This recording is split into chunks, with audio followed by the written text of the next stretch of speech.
Welcome back to Garden Studio. I'm Tessa Pinner, a designer and gardener in upstate South Carolina, Zone 8A.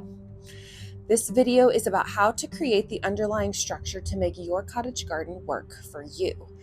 Gardens come in many styles, and a garden style is a lot like clothing draped on a frame. The better the frame, the better the effect of the clothing. Cottage gardens are characterized by intimate spaces, lush planting, and fun personality. But that doesn't tell you anything about whether or not they'll work well for the needs of everyday life. If you have lots of beautiful plants, but nowhere to hide your trash, nowhere to sit, and nowhere for your dog to poop, you haven't done yourself any favors. Your entire property could feel like a cottage garden, or just a piece could have that cottagey character. That's up to you and your unique situation. For instance, you might want only a kitchen garden area, or you might live in a townhouse with a postage stamp of green space out back, or your HOA may be strict about the visible parts of the yard, but then you get to do whatever you want behind the fence or the hedge. So business in the front, party in the back.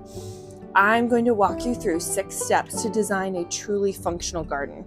This is an overview meant to give you a quick crash course, and I'll dive deeper into specific topics in subsequent videos. Design step 1 is brainstorm and make a wish list. There's almost nothing more fun than sitting down and just dreaming about all the things you would like to have. But I want to encourage you to be practical and to approach it asking yourself some very specific questions. The first one being, who will be using the space? Now, this could be all humans, it could be a combination of humans or animals, depending on if you have a priority for wildlife, if you have pets, how many people, what age of people. All of that really matters in a garden. And the second question being, what will those people or animals be doing? Do you want to entertain outside? Do you want to eat? Is it important for you to have a spot for your morning coffee? Do you really want to hear the sound of water because you have a busy road? All of these things, what do you imagine yourself doing in your garden? It can be a big list, don't worry. We will chop it down later. Once you've dumped everything out of your brain onto paper, it's also a really good idea to go through and categorize. What are the most important things or the most necessary, down all the way to what is totally fun and optional. Not that you won't include those, just giving yourself a hierarchy of priority is very helpful when we go to design later.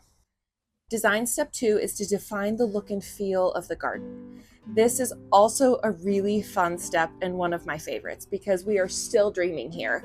This is the place to pull imagery, whether that is from Pinterest, your favorite garden designer's website, from books. I have been amassing a design library and I absolutely love to just pull books down off the shelves. I have little sticky notes that often when I'm starting a client project, I'll mark pages with sticky notes, and then we have a meeting and we actually look at books. It's very old school and very fun. You might want your mood board to actually be up on a wall. If you have a blank wall, you can sticky tack, or a cork board you can put things up on. And of course, back to Pinterest, that's always a great digital option. The style and feel of the garden largely come down to 3 things. The material choices, which would be hardscape, structures, anything built, anything hard and permanent, plant choices, or embellishment or furnishing choices like furniture, planters, gates. It's fun to pull in all of these different things in your mood board. You don't want just plants. You might want to pull in pictures of walls, pictures of fences, if you know that these things are going to be part of your final design. There is a benefit for doing this step early. So gather, like a little squirrel, and then later coming back to it in sift. If you end up with a lot of images, that's okay. I would just encourage you for the breadth. If you know you really love purple and pink planting, 1 or 2 pictures of that to solidify this is an element you love, and then use the rest of your gathering to actually refine. Ooh, I like that. That could be useful. Ooh, I like that. That could be useful. Ooh, I could see the steps going to my back door being formatted like this. Once you have this bank of images, put it aside and we will come back to it in a couple of steps. Design step 3 is to evaluate your site and make a base map. A base map is basically just a map of your garden, your property outline, the outline of your house, any other permanent structures, hardscape, large trees that are going to be fixed elements in your design, so that as you go to add detail, make notes, break up the space, you have a drawing to work with. But just to give you a flyover, the 3 main things I am thinking about with site evaluation are sun, soil type, and any site factors such as significant slopes. What is your surrounding character? Do you have a lot of traffic noise, light pollution? Do you have some significant neighbors that you're trying to shield? Anything like that would be in the category of site factors. There are 2 primary ways to envision or see your space, and one is on paper, that's the base map, and one is on the ground. When I'm designing, I always require a survey, which is the most official version of a paper base map that I know is very accurate because it's been done with very specific equipment. There is a way to do a quick and dirty approximate version with Google Earth and printing. The second way is on the ground. Let's say you don't need to map your whole property. You just really want to do a specific entry bed that feels really cottagey, or one area that's a perennial garden and you might have a path through it and a bench, but it's a very specific and contained area.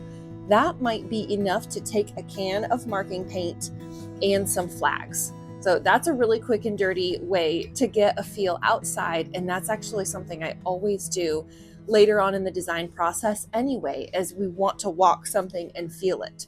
So maybe you don't need something on paper, you don't need a survey, you might just need to mark something out on the ground, look at it, feel it, and that could be enough.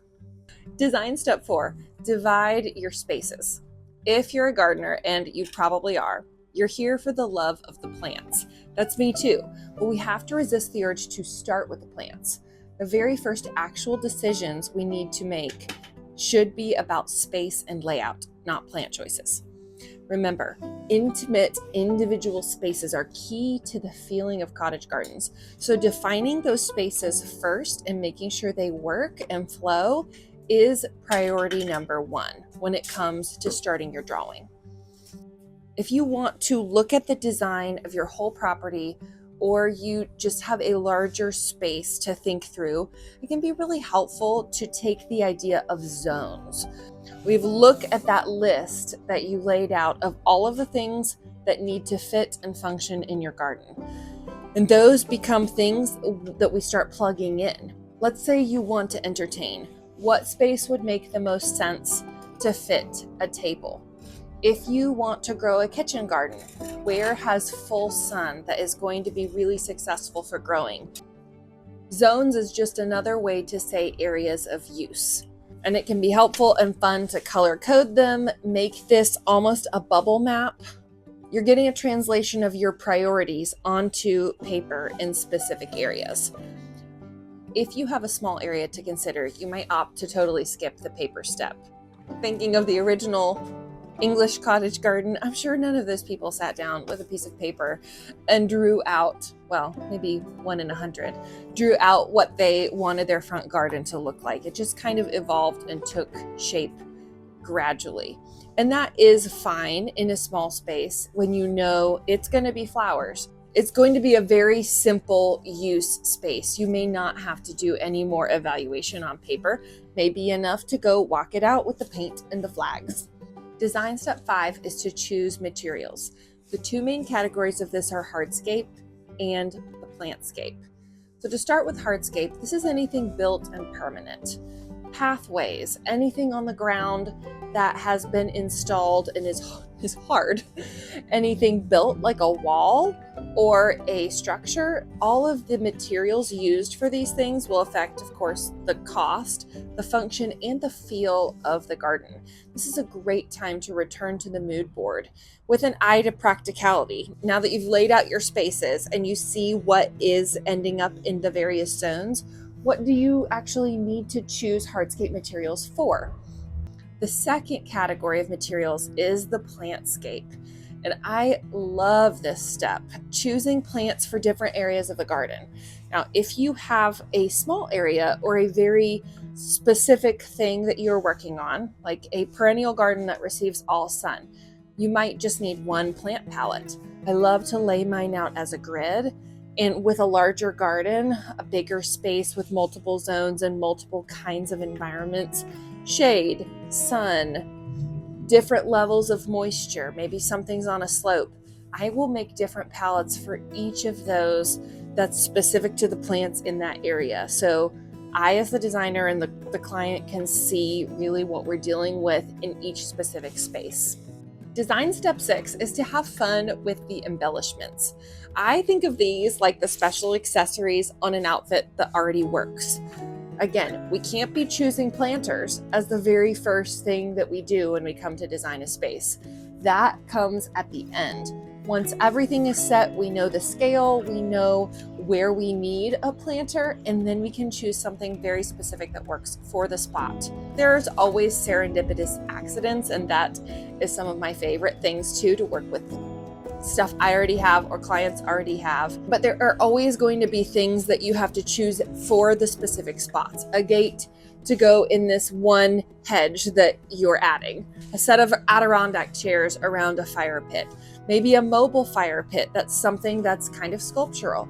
All of these pieces that are going to populate your garden come with their own aesthetic and effect on the overall feel. This is such a fun chance to showcase your personality. I always love it when there are things that are a little bit of a surprise. Let's say it's a really kind of traditional space and there's a very contemporary piece that's plopped into it, maybe a couple that talk to each other, whether that's a planter or even a sculpture, just something fun. Or it might be a really pretty, clean, streamlined townhouse and you put in a bust of Apollo. Just some old thing that you found at an estate sale that is fun and quirky and has that individual spirit to it. Along with the plants, the embellishments can change and evolve forever. So this is some of the fun, I think, of cottage gardening, is the fact that the planting can always be changing and evolving. These embellishment, the personal little quirky touches can always be changing and evolving. The pieces that really aren't changing and evolving are the structure, the space layout, that if you've done a good job, again, back to the clothing on the frame analogy, if your frame is good, you can play with what you put on it forever. I know this was a very quick overview. I hope that it gave you a little context of thinking about the design process. There is always more that I'm learning, and I will be doing subsequent videos that expand on the ideas I've touched on here for the site evaluation and measurement. How do we do that? Drill down there. More about implementing design principles into the space layout, planting choices, hardscape choices, touching on construction of various elements and what you might be able to do yourself versus hiring a professional to help you. Thanks so much for watching, and I hope you all have a wonderful week in your own gardens. Happy gardening.